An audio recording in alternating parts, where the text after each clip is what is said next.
Okay, so today we're going to talk about a brief history of the hotel industry. And the main point that I want to make today is that no matter what you talk about in terms of the hotel industry, it's cyclical in nature. And that means that it goes in cycles, it goes up and down. So for the most part, I'm not going to ask you to remember the different dates. What I really want you to remember is that the industry goes up and down, up and down. Kind of no matter what we look at, we're going to look at this in terms of the Roman Empire, but then we're also going to look at it from the United States perspective later on, and then also we're going to look at a city, Las Vegas. But for all of those, it continues to go up and down. So when we start in the Roman Empire, there was a lot of travel, mostly because of wars. Then during the Dark Ages, there was no travel. Then in medieval times, there was more travel, and Renaissance. It kind of goes up and down. So if you don't remember anything else about this lesson, remember that the industry is cyclical, okay? So one of the first times that we hear about hotels in kind of general, and they're not really hotels in the way that you think of them today, but they're more places where people could sleep, is from the Sumerians in 2500 BC, where they had a place called the houses of the Gofar people. So when people traveled, then they would stay at these types of places. The first law that ever came into place that dealt with innkeeping was the Code of Hammurabi. And really what the Code of Hammurabi did was it was meant to protect the travelers. So like one example of one of the laws in the Code of Hammurabi is actually in terms of drinking. So it was actually illegal for the innkeeper to water down the beer. And if they wound up watering down their beer, they would cut off their hand because it was such a huge deal to make sure that the travelers were getting kind of their money's worth, all right? So this is an example of one of the codes from the Code of Hammurabi. So that's back in BC, in 1792-ish of BC. So already, way back then, there's already laws about innkeeping. Some other early information about innkeeping was that they had hotels, once again, using that term loosely, and we're going to define it a little bit more in a little while. But they had hotels during the 4th century BC at the Olympics, and then also these caravanserais, which are very common in Persia. And what it's two words. It comes from caravan, which is now you kind of think of a mobile home type of thing, and seri, which is inn. So it's really the travelers who are in these caravans moving day to day throughout the desert that were staying at these inns. And they were all about a day's travel throughout the deserts in Persia, in Iran, Iraq, and other parts. And then they were fortified areas that housed animals, goods, and travelers.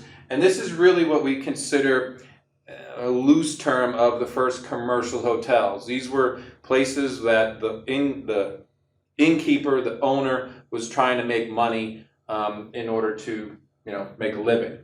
Here's some pictures of some caravanserais that are actually some are still actually operational. This one obviously has people in it. But you can see how it's got a wall around it, a fortified wall, and then in the interior, that's where the horses and the livestock would stay here, and then the people would sleep in these rooms around it. So here are just some different pictures, and as I mentioned, most of these are still actually, they're there, but some of them are actually still in use and thousands of years later.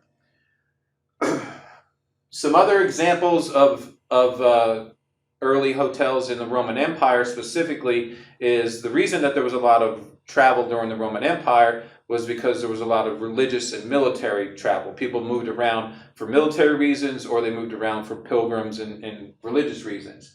An interesting part of the Roman Empire is that it's really kind of the beginnings of what we would look at as market segmentation. So loosely speaking, what would happen, a traveler would come to the city gates, and the person at the city gates would either determine what the travelers kind of monetary, how much they could pay, or they would ask them, what type of facility do you want to stay at?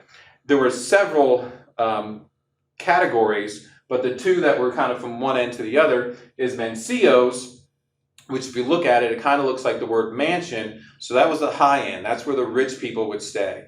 And then there was a taberna, which kind of looks like the word tavern, and that was the low end. That's where the people who were poor would stay. And a lot of times these tabernas were basically just a place where their livestock slept, and they slept kind of almost next to them. Where the mancillos were very lavish and kind of, I guess, are 5-star for today. So it's kind of strange how market segmentation is a huge part of our industry right now, but it goes all the way back to 400 AD. In China, there were also post houses. There's records of post houses back in as early as 250 BC, and those are about every 10 miles because that's about as far as somebody could travel in a day. And then monasteries are very interesting, and they're a really good example of the cyclical nature of things, because monasteries were a big place for people to stay. A lot of times they could stay for free because of the religious affiliation that they had with the monastery. But it's interesting because in 1534, Henry VIII had the Act of Supremacy, which abolished monasteries. He had nothing against monasteries. He had his own reasons because he was trying to divorce his, I think it was third wife. So he was trying to divorce his wife. So and the Church of England wouldn't allow him. So then he had the Act of Supremacy where he was basically in charge, and then the Church of England was not. So they had. What happened was that monasteries essentially kind of went away for a while. So it helped the innkeepers because now people couldn't stay at monasteries, so now they would stay at inns. So this is an example of two things. One, the cyclical nature of the industry, but two, when you talk about like outside threats to the hospitality industry, Henry VIII had nothing to do with monasteries and innkeeping, but because of the Act of Supremacy, it affected both businesses or industries. Some other examples of early hotel industry in Florence, Italy. Once again, this is important because it was the first what they call a guild, or really kind of a loosely termed, as today we have it called a Convention and Visitors Bureau, but back then it was a guild where they had 235 of the innkeepers in Florence got together and tried to make policies and procedures for innkeeping in Florence in order to promote Florence as a destination and try to keep people to come to Florence. So that's another example of what I said earlier about in Rome, travelers were met at the gate and escorted to their appropriate inns, and that's another kind of market segmentation example. And then lastly, we have England. The oldest continuously open inn in England is in St. Albans, and that's been there since 800 AD. And then another example, once again, of innkeepers being responsible for their travelers is that in London, they had laws that were similar to the Code of Hammurabi, where if a traveler went out and did something like committed murder, then the innkeeper was responsible because they didn't essentially vet the traveler properly before they let them stay at their inn. And lastly, again, is railroad hotels were built kind of at every major station. And you'll see that there's a trend there in the early hotel industry where things are built pretty much on a day's travel, whether it's through railroads or whether it's through, traveling through horse or camel or whatever it is. They would build these things at the normal distance that a person or a group of people could travel within a day. So with the cyclical history of hotels in America, we see the same thing. It goes up and down, okay? So in early America, it's down. Then in the golden ages in the 20s, it's up.